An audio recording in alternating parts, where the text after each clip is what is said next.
не таймер для взрыва. Так, а что мы делаем в разных повітряних тривогах? 330. Сподіваємося на патріотів. Добрий день, я Good afternoon. I want to thank everybody who joins us. My name is Olga Atamanova, and it's my pleasure to see all of you here in the Brain Hub, the main discussion platform of Ukraine, created by Ukraine Media Center Ukrinform. Thank you for coming here. We all gathered here to discuss a very important topic. We will talk about our veterans, their reintegration, how they will be reintegrated back into the civil life. We will listen to the experience of our American colleagues in this regard.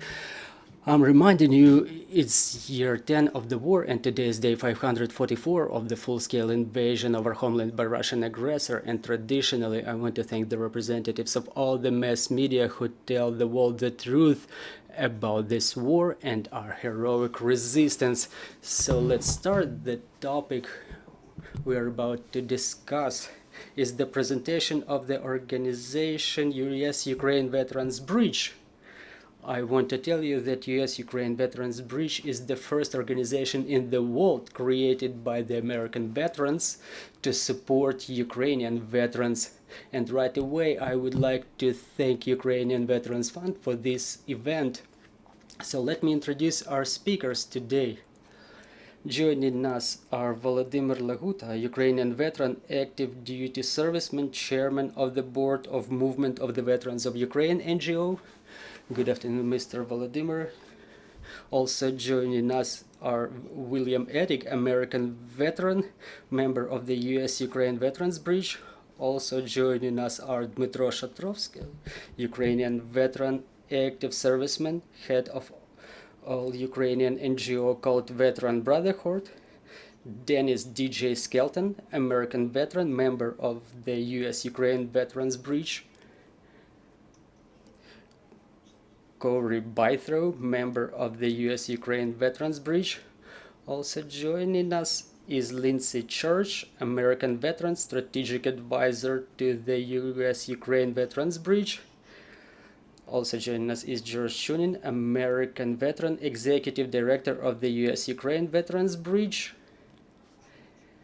And also we await for Kateryna Pryimak to join us, veteran, deputy chairman of the Ukrainian Women Veteran Movement and NGO. So let's start. I would like to give the floor to Mr. Volodymyr to talk about the movement of the veterans of Ukraine. To what extent this movement is important today, what you deal with, and what are your plans.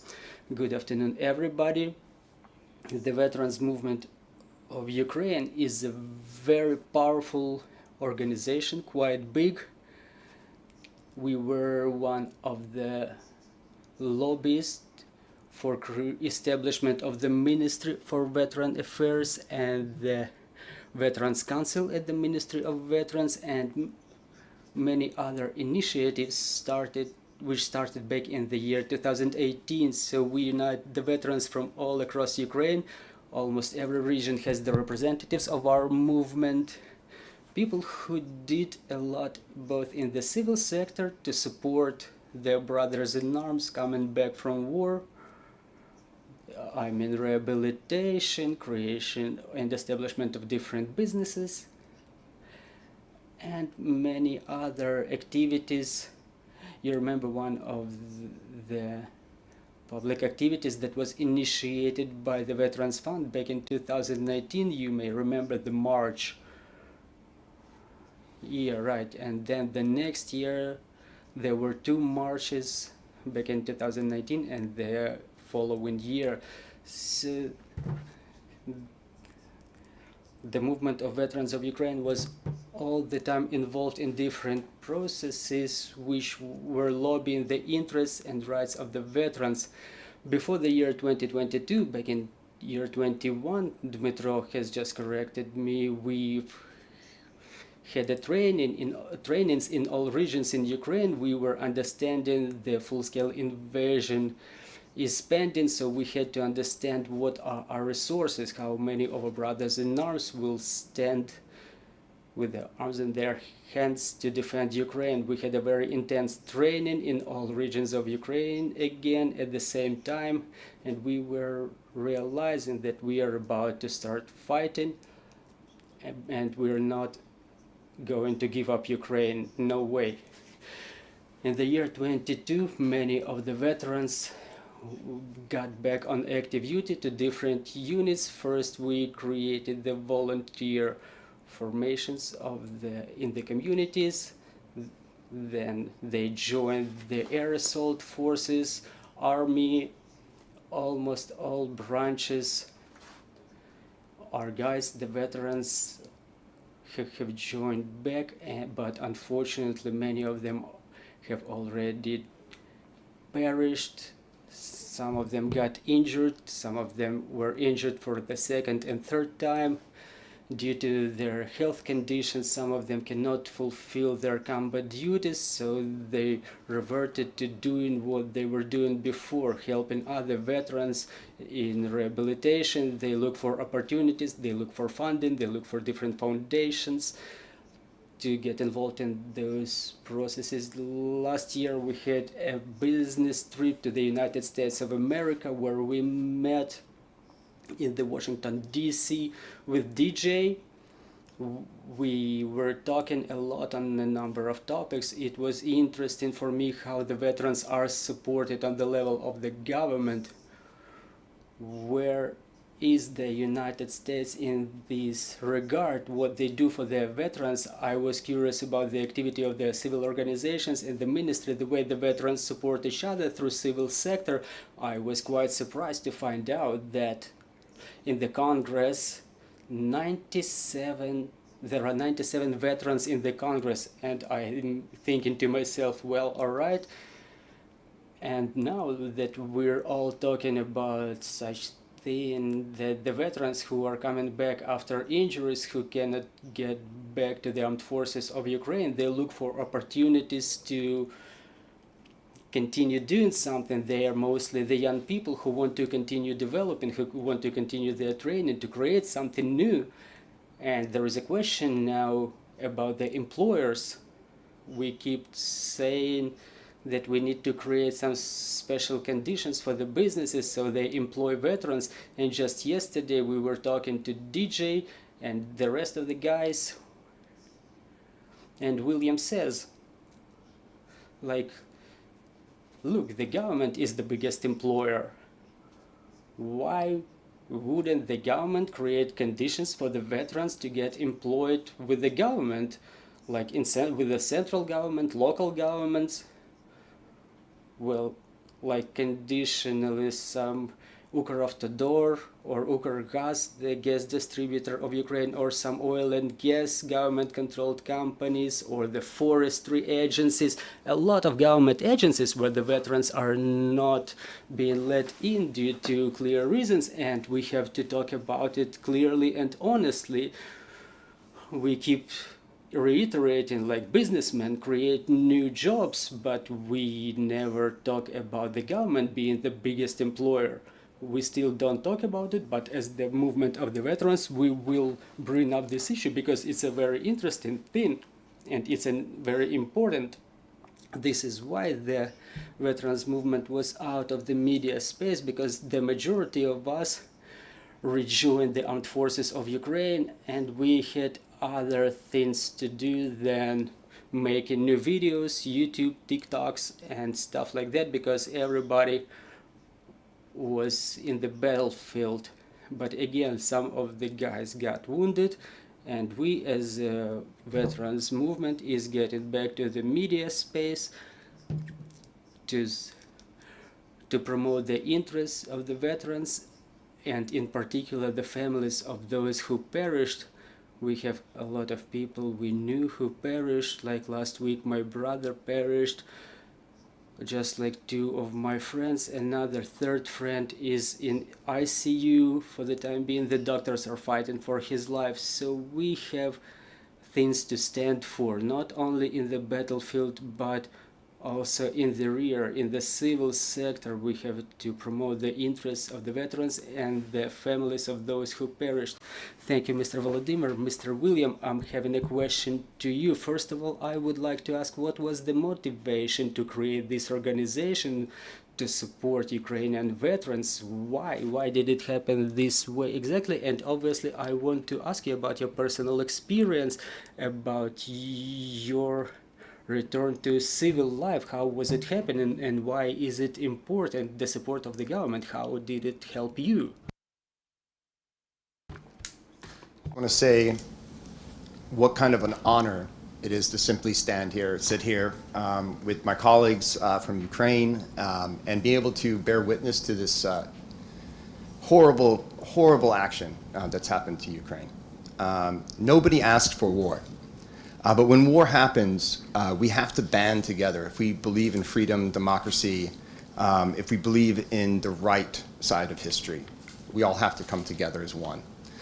What I've seen is a global society stand with Ukraine. And I'm very proud that over 500 days ago, I decided I was going to do whatever I could to help support Ukraine. I'm a combat infantry veteran. I spent time in Iraq. I was in one of the hardest hit units since the Vietnam War. I lost many friends, just like our brothers and sisters over here. And what I really listened and heard was that everybody was talking about guns, bombs, HIMARS, which are very important. But the most important thing to a country is the people who are willing to put their lives on the line to defend their country. And I didn't hear enough people talking about that. And in our country, when we returned home, many of the veterans here, it was not an easy thing. A lot of people put stickers on their car and said how much they support veterans. But the reality was the programs and systems were not there at a level that was needed. I'm going to tell you my personal story later on about the worst day of my life and why I don't want any Ukrainian veteran have to face that life story, if that makes sense.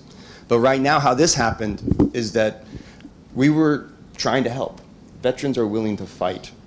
And I wanted to try and help whichever way I could. And I started to meet Ukrainian veterans. I started to meet Ukrainian veterans in the United States. And I realized that we needed to make a dynamic team to focus not on just all the military stuff, but on the people. The people who are willing to be in a trench, willing to storm a trench, willing to do all the work that's needed to win this war. And it just changed my life when I decided that I was going to work on this project. Because I realized that there are many opportunities in life to do the right thing. And for me, this is one of the biggest opportunities in my life to do the right thing. And we're going to do the right thing for Ukraine. But what we really want to do is talk about the announcement of the U.S.-Ukrainian Veterans Bridge. And the idea of that is very simple. When you're a veteran and you fought for the right side of history, you are one. We're no difference. And what we want to do is share our common experiences. We do not have perfect systems in America. But as veterans, we know that. A year ago, myself and Lindsay slept 6 nights on the steps of the Capitol in Washington, D.C., to ensure a bill got passed to get health care to my generations of veterans. That shouldn't be necessary, but it is. And that means that you have to come together. We have to be able to build programs. We have to be able to be willing to fight for ourselves as veterans. And our goal is to bring a coalition together to not change and fix every problem, but to help navigate and navigate the system so that when Ukraine needs support, there's an organization that's there at every minute to bring as much support, as many expertise, as much programs, whatever we need to do to support Ukrainians. We just simply want them to know, as veterans, that we're here for them, to listen, to learn, and then hopefully change programs, create programs, so that every veteran, in a holistic way, can live their life for the rest of time. Veterans' lives, the military is the shortest part of most veterans' life. It starts when you raise your right hand or hold your weapon in Ukraine and say the oath of allegiance, but it ends when you die. That might be 60, 70 years after you fired your last bullet. And that means that there's a massive, massive project that has to be created to meet the moment, to take care of these veterans. And I'm very lucky to just simply be someone who can bring people together and hopefully, make this thing happen. Why it's so important to me is that when I came home, I had a parade for myself. Somebody had a parade for me when I came home from the war. Within 3 months, I was broke, financially in trouble. I was living on my mom's couch. I went from being a staff sergeant leading soldiers in combat to really not having a future. And I really struggled. And I remember going to interview for a job, a very small job, a manager's job, telling 6 people how to load soda pop on the back of a truck. And as I went through the interview, they thought they liked me. And the last question they asked me was, where was your college degree? I didn't have one. I'd been fighting a war since I was 17. And I had to leave that meeting without a job.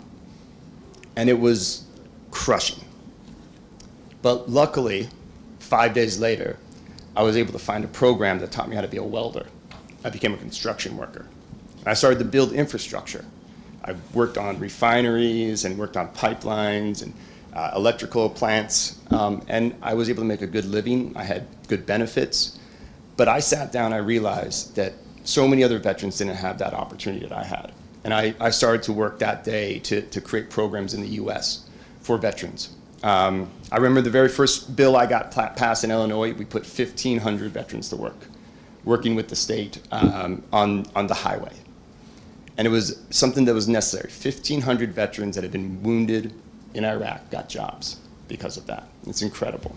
And that was the start of a journey that led us today, that hopefully will create programs that will make veterans get to have that same opportunity in Ukraine.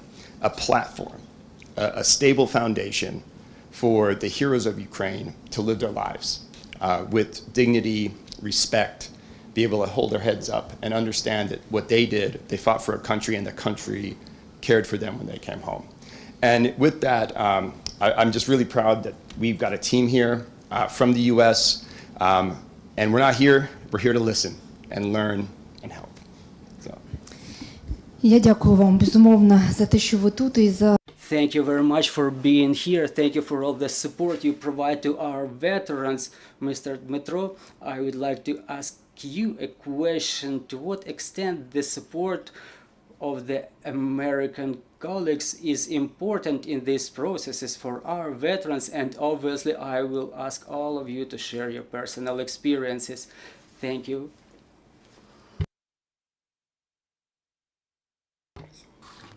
Before the big war, I was working as a director of Next Step Ukraine Rehabilitation Center. This center existed thanks to the contributions of the charitable contributions of American taxpayers. Irina Vashchuk was the director of the foundation, and the larger fraction of the funds was incoming from American taxpayers and Ukrainian diaspora in the United States. So we rehabilitated the guys, we were bringing them back on their 2 feet.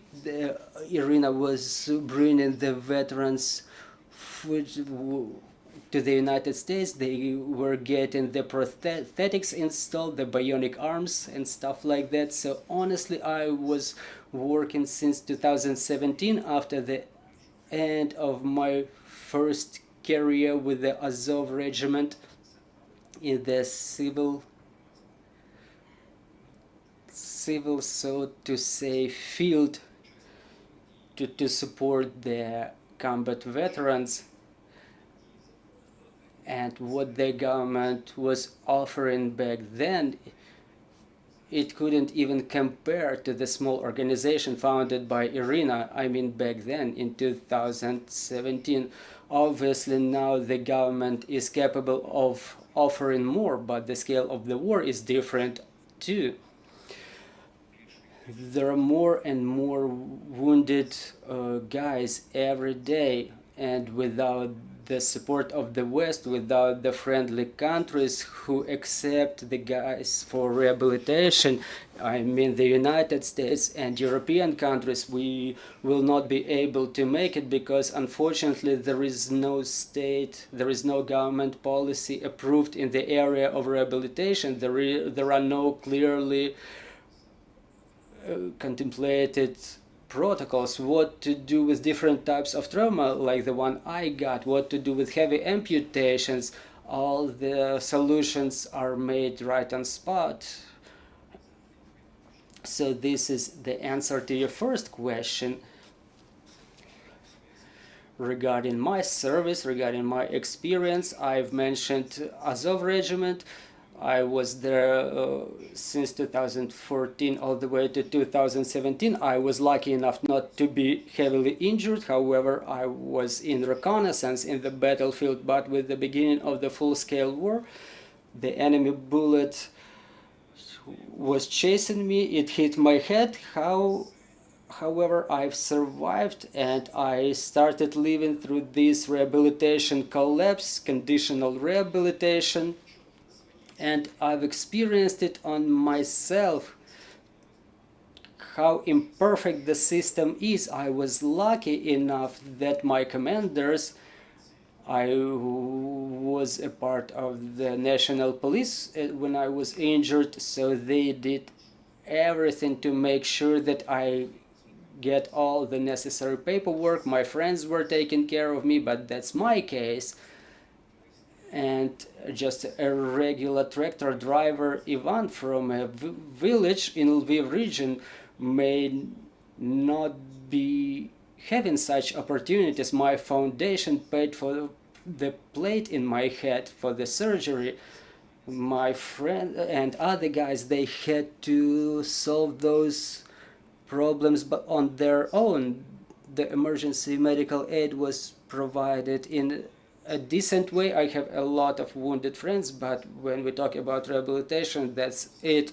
I was taking care of myself. I was visiting a psychotherapist. I was practicing music to reestablish the neuron connections in my brain. I started practicing sports, and this is how I brought myself back into a normal condition. But many people did not walk that road, and they are still in quite depressive conditions. They are looking for themselves, they're looking for support.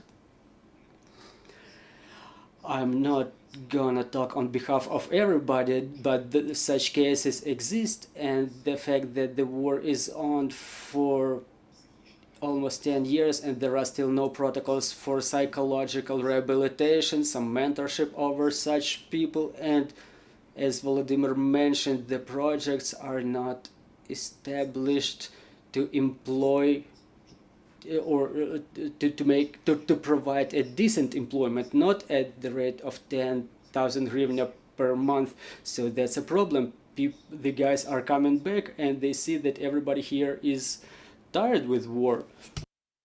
Thank you very much for your experience. DJ, I would like to ask you a question. We know that just like Dmytro, you were injured, and I would like to ask you to share your experience. What is it like to reintegrate into civil life, and to what extent the veterans can make it, and whose support is needed? What helped you?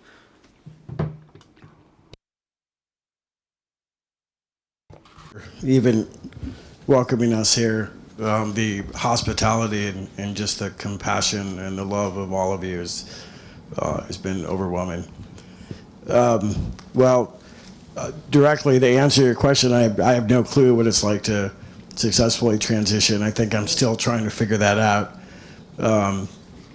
I was served early on in the wars in Iraq and Afghanistan, and so after I got out of school and learned how to be an infantry soldier, I deployed in 2004 to Iraq, so the second year of the Iraq conflict, and was a platoon leader of an infantry unit. served just a couple months that tour in Iraq, and then was severely wounded in a battle many of you know as the Second Battle of Fallujah, and came back to the United States. Woke up out of a coma in an Army hospital in Washington, D.C. And I had spent 27 years as an able-bodied person. I served in the infantry, so I'm pretty sure we thought we were invincible. And here I am in a hospital bed, a little worse than what you see me today. I was missing a left eye, which was an exit wound, which created a lot of damage to my mouth. So I have a feeding tube. I don't have use of my left hand. And now I'm trying to figure out what my worth in life is and how I'm going to be productive in jobs. How am I going to be found attractive in dating? And there was no roadmap. There was no organization that was there to help me navigate the complexities in this new life, right? And from 2004 until today, there's been this incredible advocacy and movement in America where veterans, I mean, if you think about it, right, veterans, who knows veterans issues more than veterans? But if veterans don't have a voice, if they don't have a mechanism, a place to be heard in improving government support and government resources, in helping communities welcome their veterans back to their hometown so that they can continue to be productive, effective members of that community, it's really hard for us to do that on our own when we're trying to deal with our own issues, right? And so veterans were able to, and I was part of this early movement to have a voice and to help leaders in the government, to help business leaders, and to help community leaders understand what I was struggling with. And I believe that it's beyond a government, and nor should it be the sole responsibility of a government to take care of its veterans coming back. It takes a whole nation effort. And so there are organizations that didn't exist for me that the veterans here that served after me, I guess you call me grandpa, we're there to take care of you all. And I think that's the hope, is we've learned 20 years of lessons of what works for us, what doesn't work for us, what works for businesses, what doesn't work for businesses, and ways that we can continually improve how the government plays its role in providing health care or helping us get education, helping us get jobs. And what's that relationship look like between government support, nonprofit organization support for us in America, community support? And it's hard for us as veterans to navigate that world on our own. So we need assistance. We need help to help translate, to help figure out where we need to go to put ourselves back together physically and mentally, because frankly, we're not strong enough to do it on our own. I would argue none of us are strong enough to do that on our own. We need help. And we're warriors, so guess what? We're probably not going to ask for it. That's very hard for us to do. But when we do ask for help, we need to have resources in place that are managed, that are available, so that when we do find the courage and the bravery to ask for help, it's something that's a strength, a positive, and there's resources that exist and they're available at the time that we need them. I struggled with that early time. I think when I was wounded in 2004 till about 2010, It was a pretty ugly time. I stayed in the military. I convinced the military that I did have worth, that I was trained in skills, that even though I couldn't do push-ups and I probably would never fight on the front line, that I had value that I could give back. And I think the Army allowing me to stay in sent a clear message to me that I had worth and value. And I was able to stay in. And so in 2010 and 11, I actually returned to the infantry like this, and actually took command in an infantry unit and deployed to Afghanistan, which is my story, but a unique one in the veterans world.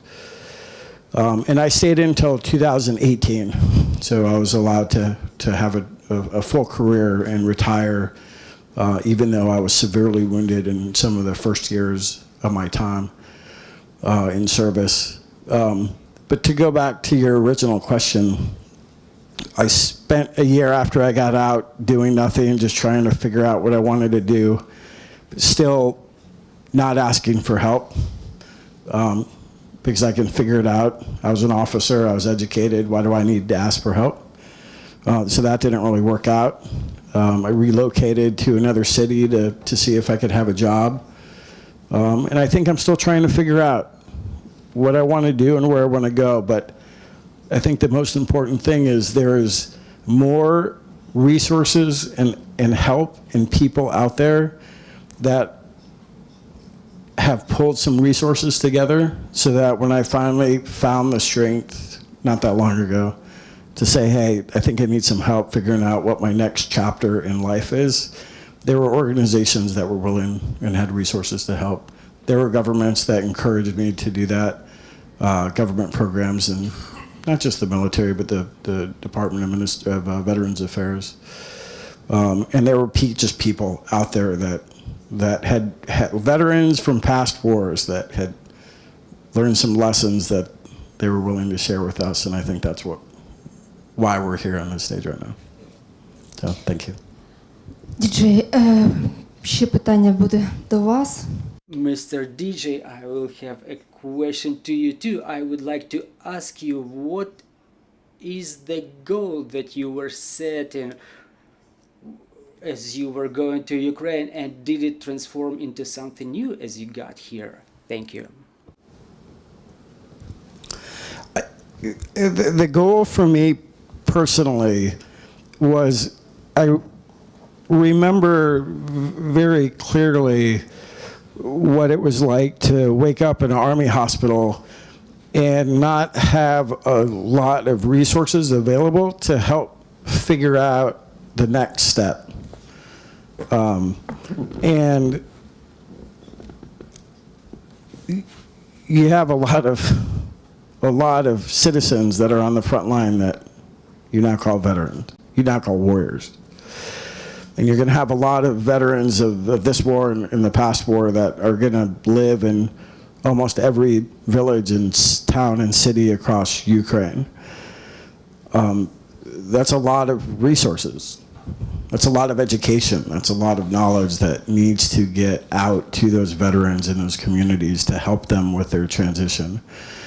And so we've learned a lot of lessons over 2 decades of being involved in conflicts, and I felt that we wanted to share those to help expedite and speed up the process of figuring out the needs of your veterans today, so we can build resources that they can have access to tomorrow, so that they can suffer less than what some of us suffered when we came back from wars. There's this community in the world of veterans that served in war. And for those veterans that served for the right reason and fought for the right reason, you have a world of veterans that are in your family now. And you're next. You're the next in line of war. So here we are to stand by to support. Дякую вам. Корі, питання. Thank you very much, Mr. Cory. The question is to you. Now in our society we discuss a lot such thing as retraining, professional re-education for our veterans. To what extent those tools were efficient in your case? Thank you. My role here in the bridge is different than my colleagues you see here, because unlike them, I'm not a veteran. I don't share that same experience that they do. So what guides my work with the bridge is two principles. One, that veterans issues are not just veterans issues. I'll say that again, veterans issues are not just veterans issues. The second principle is that veterans fought hard at war to defend their country, so when they return, their country needs to fight just as hard for them. In my role, my former role, I'm the chief of staff of an organization called the American Federation of Government Employees. We're the largest labor union for federal government workers in the United States. We represent 750,000 federal employees at government facilities all over the USA and at military installations overseas. Of those 750,000 members, 300,000 are veterans. In the entire federal government, 600,000 government workers are veterans. When you start to add state government, city government, municipal government, that number gets into the millions. Now, none of this happened by accident. None of this happened by kind words. That happened on purpose. That happened because society came together and went to our lawmakers and said that we need to fight just as hard for our veterans as they fought for us. And the way that we do it is simple. We call this term veterans preference. So when a veteran goes to apply for a job with the federal government, whether it's with our Department of Defense, Department of Veterans Affairs, our social services, and so on. If you're a veteran, you receive 5 extra points on your application. If you're a disabled veteran, you receive 10 extra points on your application. Now, this may seem like a small thing. 5, 10 points out of 100 may seem insignificant. But the results you see in our civil service speak for themselves. Right? But it's about more than just getting veterans in the door. Right? Getting someone to a job is one thing, but empowering them to stay in that job and to be successful in that job is another. Now, veterans are going to have issues that a non-veteran will not have. They haven't had those experiences. They don't bear those scars, either physical or internal. And in our work, every year we work with thousands of veterans who are at risk of discipline or at risk of losing their jobs simply because they needed to take a couple weeks just to get their mental health back in line. Or because they needed extra time for doctor's appointments for their medical conditions that they would not have through their normal annual leave. And my organization is just one of many that does this work. The labor unions, of course, in USA do this work. But it's also important that we work with our governments, that we work with our private businesses, that we work with our nonprofit sector, that every segment of society understands that you have power in these issues. Right? Veterans are not alone. And non-veterans need to understand their duty, and they need to bring that power to bear to build a better life for those veterans that fought so that they could have a better life for themselves. Дякую вам, Корі. Лінсі, питання буде до вас.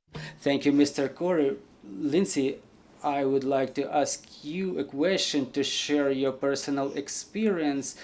And I would like to ask a question about advocacy. To what extent a serviceman, a veteran, can fulfill this role of advocacy of the interests of their brothers in arms? Thank you. And thank you for having us today. I am Lindsay Church. I'm the Executive Director of Minority Veterans of America. I served in the Navy from 2008 to 2012 under a policy called Don't Ask, Don't Tell.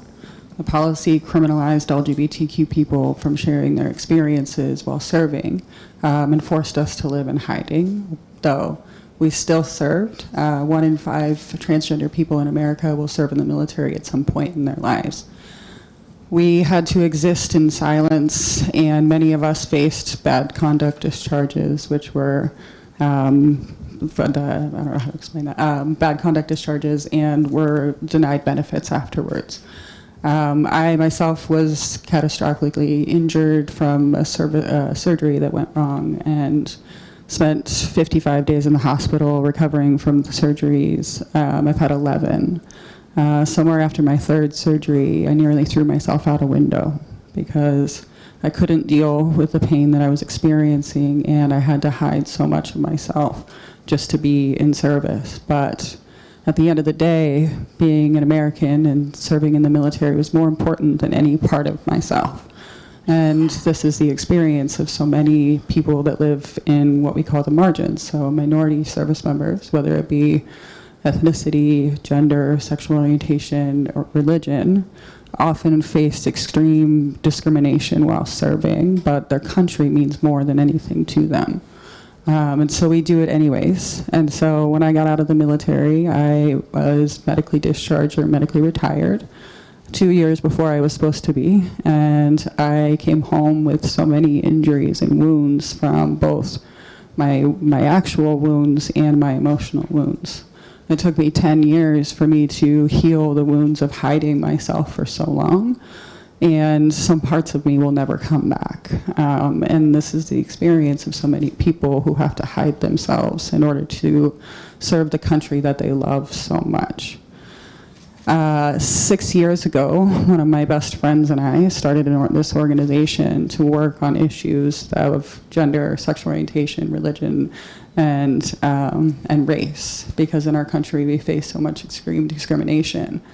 There were very few advocates who would talk about the issues of minority service members, and yet there were so many issues that we faced. 6 years ago, they told us our organization didn't need to exist, or that we shouldn't be talking about these things, and for the last 6 years, we've spent advocating for the rights of our the folks that live in minority identities. They didn't think that we could do it or that we could create change, but when we came together, we found that by mobilizing our people towards one goal, understanding that we all faced discrimination and we all faced many of the same barriers, we were able to change many, many things. And so in 6 years, we have created an organization. We started as 2 people in a text message to 5 people in my living room to over 3,000 members around the country and the world. We've created some of the biggest changes for minority service members and veterans since then because we came together and because our voices, when we brought them together, we became really strong advocates. And veterans have a unique experience that we can offer to both our lawmakers and to the world. As I said, I'm an American first, and being transgender is the least significant part of me. But the willingness of myself and my fellow minority service members to put our lives on the line, first and foremost for our country, we came back and we had a voice that was undeniable. We were able to advocate for rights because we were service members and veterans that believed in country first and ourselves second. And we were able to articulate that these are the things that we faced in service. And when we got out of service, these are the unique traumas that we endured. And so I believe truly that veterans and service members have a very unique voice in society and have the ability to create change that almost nobody else can. And so to the folks in this room, you have the ability to create so much change by just being your country first and yourself second. Дуже дякую вам за те, що поділилися своїм Thank you very much for sharing your experience. George, I would like to ask you a question. Let's try to summarize. Let's get back to the project and talk what mechanism, what are the initiatives that this project contemplates? What are your plans? So I'm a West Point graduate, a combat infantry veteran from our war in Afghanistan. After the military, I had the privilege of serving in our Department of Veterans Affairs. But today I'm more proud to be the executive director of the US-Ukraine Veterans Bridge. The bridge unites experts from the veterans community, academia, business, healthcare, labor, and others in the shared vision of building a better today and tomorrow for Ukrainian veterans, families, and survivors. The bridge connects Ukrainian and American veterans through bonds of service and sacrifice via knowledge sharing, cultural exchange, and the encouragement of bilateral cooperation. As DJ mentioned, we have learned a lot about veteran care, veteran experience, but we are here to continue to learn about the Ukrainian veteran experience and find ways that we can support through our communities back home. I also want to share a special thank you to the Ukrainian Veterans Foundation and all the Ukrainian veterans that we have worked with so far and will continue to work with. They've been wonderful partners, and we're very proud to be here. Thank you. Дякую вам. До нас приєдналася Thank you very much. Miss Kateryna has joined us.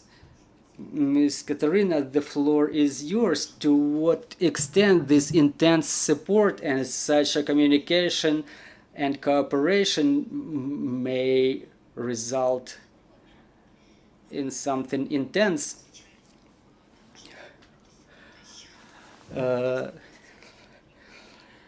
Good afternoon. I cannot help but agree that this communication and this cooperation will be for the best for Ukrainian Veterans Fund. But what I also would like to say is that our two countries are in a different context, in different conditions. So unfortunately, not all of the experience will be relevant for us. However, for me, as a representative of the organization, I've seen a little bit that we have a lot in common with you, and we're somewhere in the middle because I'm the representative of the organization that works with the veterans on one hand, and I'm a veteran myself on the other hand. So we're building a community within the Ukrainian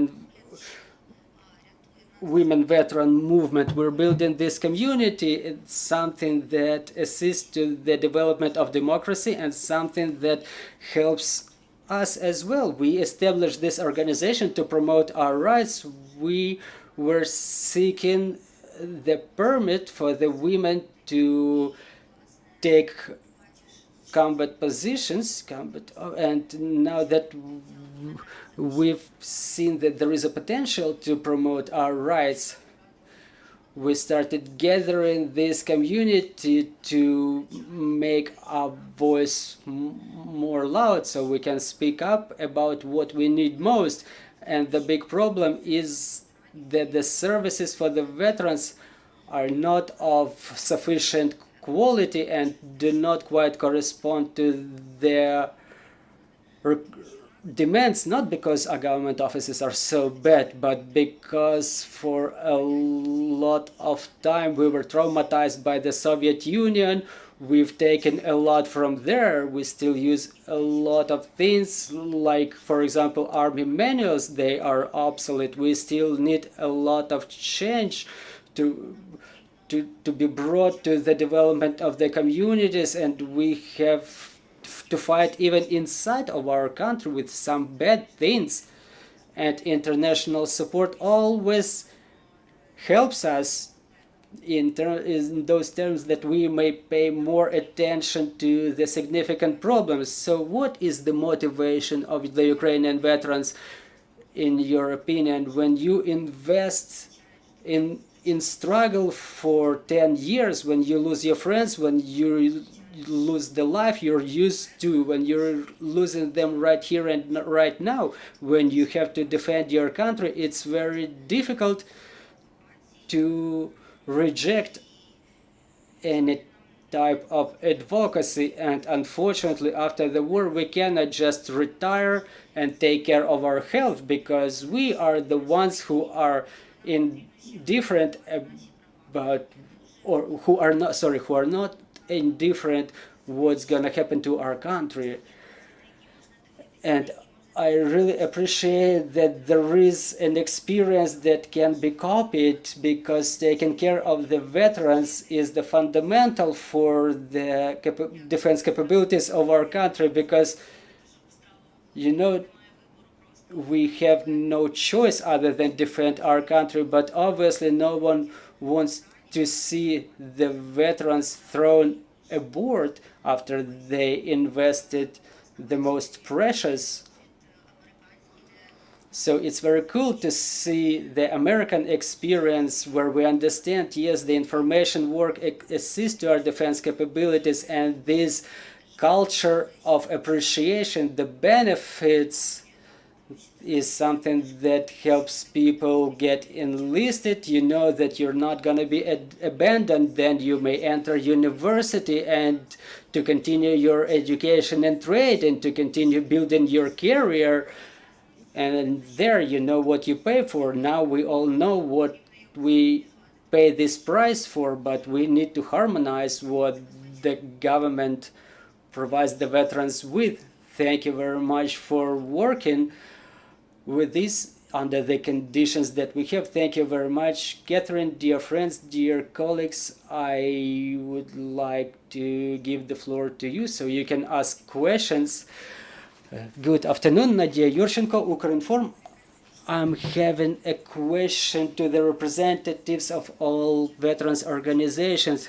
We've heard a lot of times these words after the war, but the war is still going on and there are more problems added on top of those existing. So in your opinion, what are the most urgent problems of the veterans during the war? What the Ukrainian government can do to solve the veterans' problems? And where do we need the international support, maybe specifically from the United States? Thank you. Mr. William, please. The need is immediate. And that's why we're here. I think that's one of the reason why this coalition was created, because we know that every day a new veteran comes home that can't fight anymore. But more importantly, the family of our soldiers. We consider them a veterans community. The daughters, the wives, the girlfriends, the husbands, the spouses. That is a giant family in the military community. And we've got to start working today for them and for the veterans that are coming home also.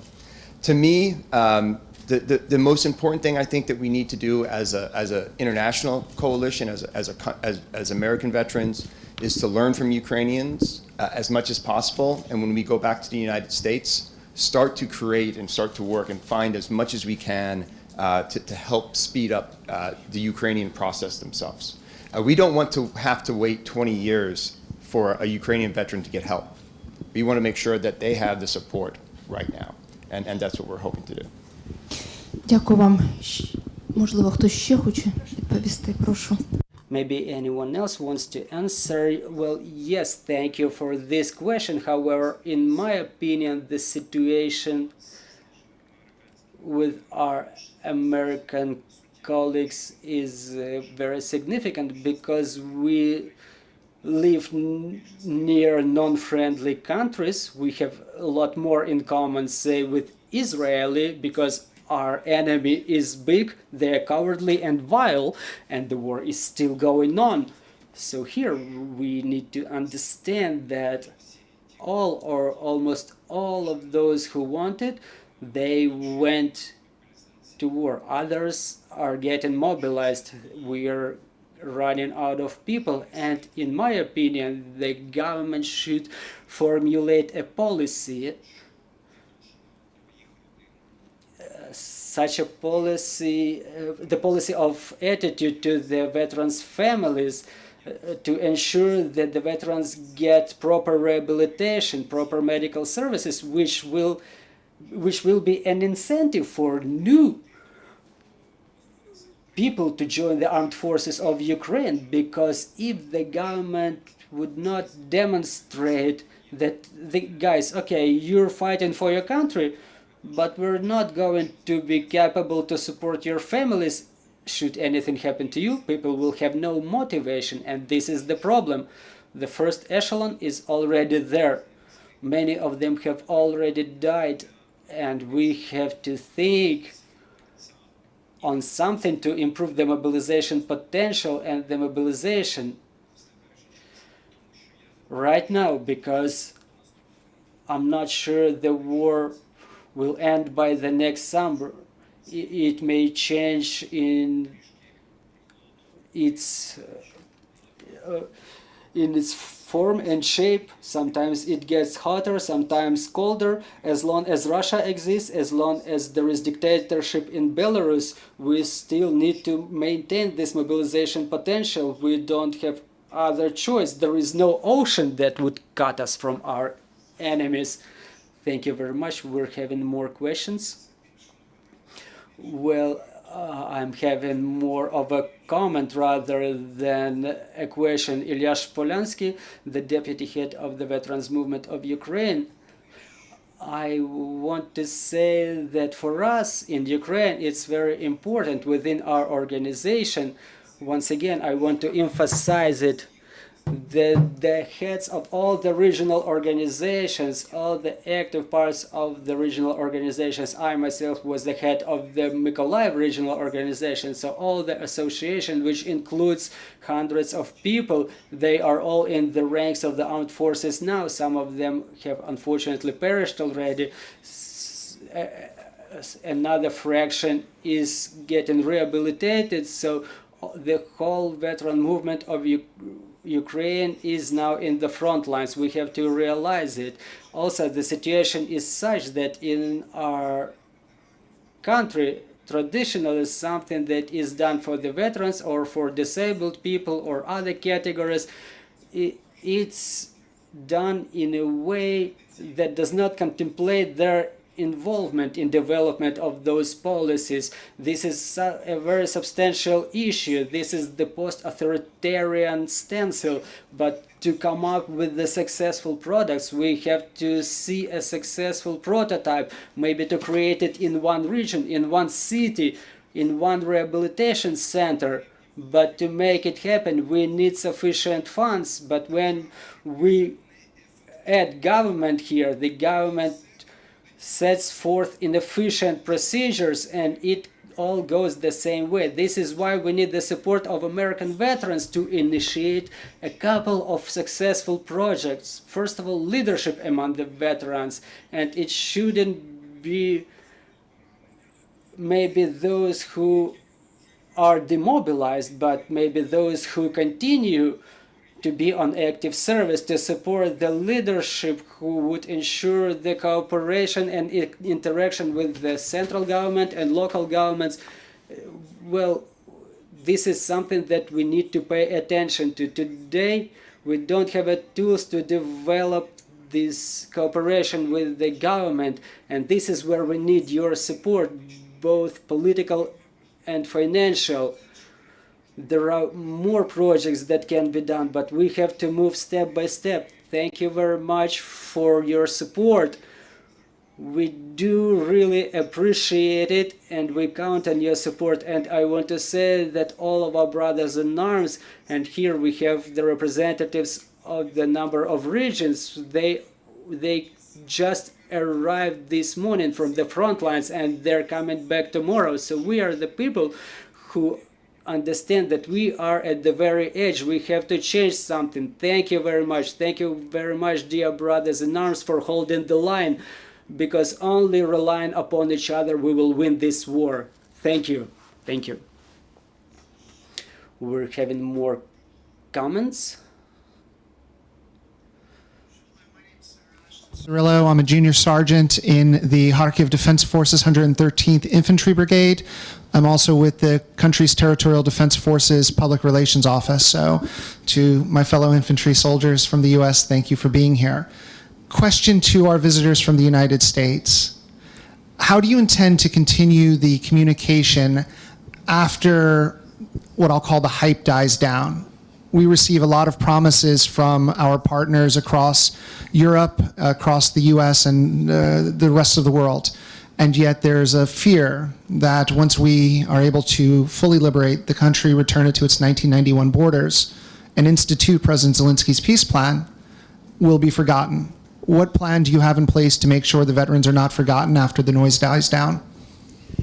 I think that that's the beauty of this organization that just got founded. And lucky enough to have everybody here, my executive director and all the other founders, because that is exactly the reason why we wanted to build this program. First of all, Ukrainian veterans need a voice in the U.S., and it's not just for a month, 6 months. It's not about coming here and doing a press conference. I actually don't like press conferences very much. I want to get to work. I can hear in his voice the Ukrainian veterans want to get to work. We had an amazing meeting through Zoom with veterans that were on the front line. We were in a big fancy office in Washington, D.C., the VFW, and we're in our suits and ties, and I'm seeing my friends on the front line. And that was a moment that really shored up our resolve to be here, not just for today, and not for pictures, and not for words, for action. I kick indoors as an infantry soldier, and we plan to kick indoors for Ukrainian veterans in the United States and globally. And we're not going to do it today. We're going to keep doing it because a veteran's life lasts a very long time. And we're going to continue to do it for as long as it's needed, which is going to be a very long time. Thank you. Прошу. Вітаю. Good afternoon, dear guests. It's our pleasure to welcome you here in our country. I represent the Kharkiv region, the city of Kharkiv. From the very first hours of war, I've taken up the arms to defend Ukraine, my home country, just like in the year 2014. Now I am a founder of a civil organization, the ATO Veterans Community, which is a part of the movement of veterans of Ukraine. This is why the adaptation of veterans in civil life is a very important matter for me and my brothers in arms. So we're fighting for freedom of our country. And our country exists just as long as there are people who are ready to take up the arms to defend it against totalitarian countries which do everything not to make our dreams come true. But as long as we have motivation and support from our friends, as long as we have all of it, we will stand and we will win. So my question is, isn't the American community tired of help to Ukraine? Isn't this support influenced by different political movements going on in the United States? And the fact of the upcoming elections, will not it influence the support of our country and of our armed forces? And one more thing, the formal American organizations help us to stand in this war and to win this war, and it's very good that such civil non-formal movements started getting closer to us. And perhaps in future, in some informal communication, we will agree on how to make such visits regular and how to make sure that this bridge is more of a bilateral nature, so that you come visit us and we could come visit you to copy this experience that you have and to implement it here to win using joint effort. Thank you. That hard question, which is what we want to talk about, the hard stuff. So government support comes and goes. There's probably in line with the timing of political elections. We have nothing to do with government support. This is literally veterans and those from the U.S. veteran community today, and plans to expand that beyond just American veterans, but a more global veteran support to the Ukraine people. But this is a veteran-to-veteran support. One of the goals of this is to build relationships that can turn to friendships that are based on trust, that this is just the beginning. So the next decade, 20 years, 30 years, we can grow up together and our kids can play together and we can go visit each other. This is the powerfulness of the relationship with two nations. Not necessarily the relationship between the governments of two nations, but of the people. And in this effort, in this moment of history, we chose to bring together veterans from the U.S. and those that support and are part of our veteran community to build relationships and provide support, and frankly, to learn and grow together in the long history of war, and no one's figured out how to come back from war whole without things that we need to deal with. So let's deal with them together. We're not here on behalf of governments. Frankly, I think none of us really care about what's going on with politics when it comes to why we're here. And to add to that, I look forward to growing the relationship. We all do. This is not going to be my last trip to Ukraine. And I cannot wait to bring more veterans to Washington, D.C. and to America to learn and to experience what we've done there. So that's what we look forward to doing and continuing to build that relationship, because we do want to grow old with each other. The bond between the U.S. and Ukraine has never been stronger at this time when it comes to the people. And we are going to be the voice that continues to keep that support going for a long time and years to come. У нас є ще останнє. We're having a last comment or question.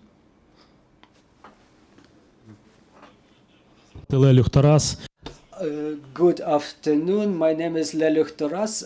I was in the ranks of the armed forces since 2014 until 2014. But as we came back, we've experienced everybody to be strange around us. So what we've done to help the warriors who came back, we've got united with our guys, with the veterans, and we started our businesses. Veterans are not supposed to walk around begging for something, telling that I was wounded, I was fighting for the country and stuff like that. No, that's not worthy. So as we came back, we continued to help the businesses established by other veterans, and when the full-scale war has begun, we had those businesses working for a number of years, those businesses that help now to win over aggressors. We have a veteran in this studio who has a company which manufactures drones. There is a veteran who manufactures the propelled grenade simulators. And what I can say, the veteran will continue thinking how to defend Ukraine, how to defend his homeland. And what I want from this meeting, now we need to prepare the place for the veterans to come back, so that you understand thousands of those who are in the front lines, they had their own businesses. As they come back, they won't be able to start it all from scratch, because they've lost everything. They've lost their customers, the market has changed, they've lost their skills. So what are they supposed to do? We have to get them ready to catch up, to work, to continue working for Ukraine, to employ the veterans, to develop the veterans. And on top of that, we should not segregate veterans and their families. They are an integral thing in our community. The major fraction of the businesses owned by the veterans are now owned by their veterans. So the veterans are one with their families. So we should continue supporting both those who are still in the front lines, as well as their families who continue to develop their businesses. As a warrior comes back and they get employed by their wives, it's way better when than walking around and asking for somebody to employ a veteran. What we want to establish joint companies with the American veterans. We have the working models that we are ready to scale up. We can employ more veterans. After at ATO, we employed more than 100 veterans in Poltava region alone. Many of them got back on active duty, but many of them are still working with our companies. So we want to scale up this experience for all of Ukraine, when veterans know that as they come back, they may establish their own business or get employed by another veteran and work for Ukraine and for other brothers in arms. The Ukraine that we were fighting for with the arms in our hands. So we want to establish joint projects and scale it up for all of Ukraine. Also, what I want to say is that the Veterans Foundation is the only organization that helps the veterans to develop, because even with the bank, as you apply for a loan, they say, okay, you have known credit history, and the majority of us is the serviceman. I'm currently recuperating after the injury. Well, I'm not going to get a loan because I'm an active serviceman. Neither can my family do that. So this support for the veterans to build their businesses, this is something that will help to build their state. Even those who hide in the enlistment offices, this is what we need to show them. Go defend your country, and then you will be supported. This is something that we need to communicate. It's very important for us. Together, we will be able to win this war and to rebuild the country damaged and destroyed by the enemy shellings. Thank you very much for your comment. I'm seeing another hand in the studio.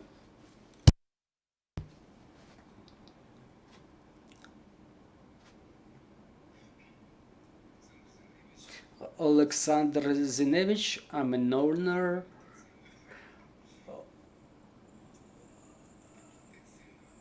of a rehabilitation center. Since the beginning of the war,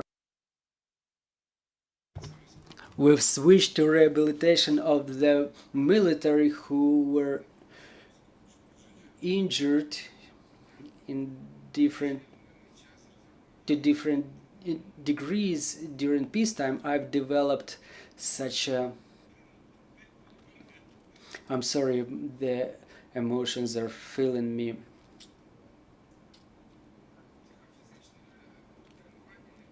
So we've developed the psychophysical training that, I originate from Sevastopol, a former denizen of Sevastopol, and there we mostly used to use Russian language, so it helps to renew the condition of the people. It's a psychophysical training capable of renewing the psyche and the physiology of a person.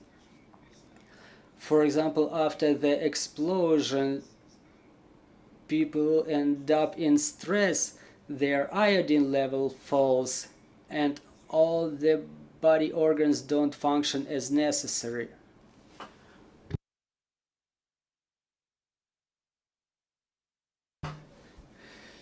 So the military come to me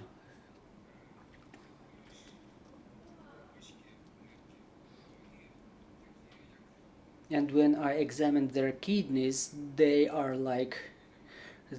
come in waves. I've never seen kidneys like those, and we understand why it happens.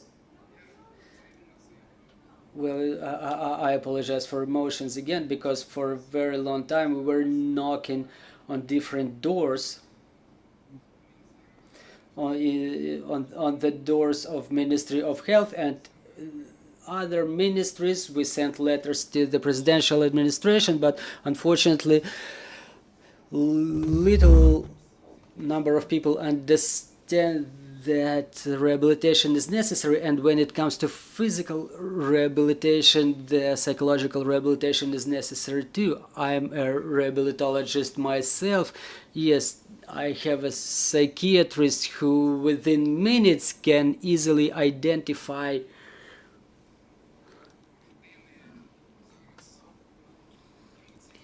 what is the emotional condition of a person at some specific moment, roughly saying whether they want to dance or they are prone to suicide.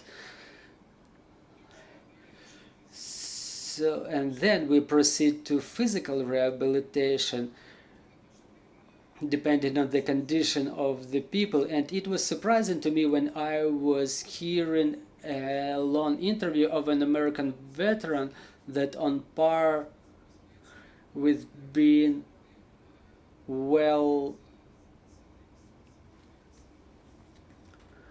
pretty well off, there are still suicides among veterans, that there are 40 to 50 suicides among veterans on a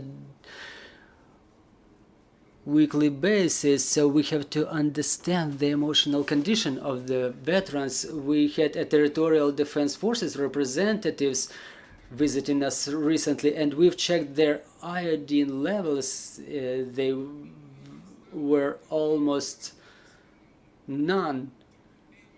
Well, they act bravely. They can drink some beer, but their condition is not so good. In fact, well, I'm sorry, we're running out of time. So if you may come up with your question, well, yes, sorry, my question was whether the American organizations get any private rehabilitation centers involved in rehabilitation of the veterans. So in our center, we've developed this program.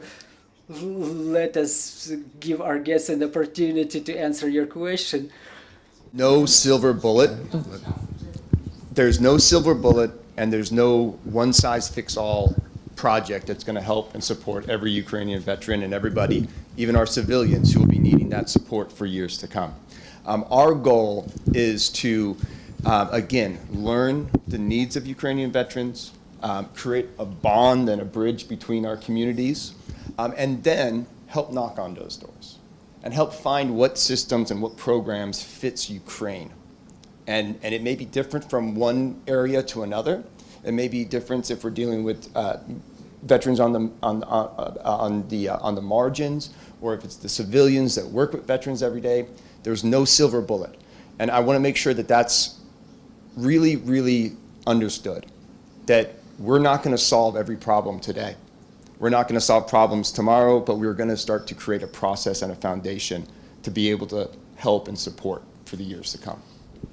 Я дуже дякую вам. Я хочу подякувати нашим міжнародним американським партнерам. Thank you very much. I want to thank our American partners for all the support you provide to our veterans. Thank you for sharing your experience, and thank you for trying with us to make sure that our veterans get proper reintegration into our society. I want to thank all of our defenders, our servicemen, our veterans, both male and female. We bow in front of you for this opportunity to exist, to be able to have events like this. Let's continue working for our victory. Glory to Ukraine, glory to the heroes.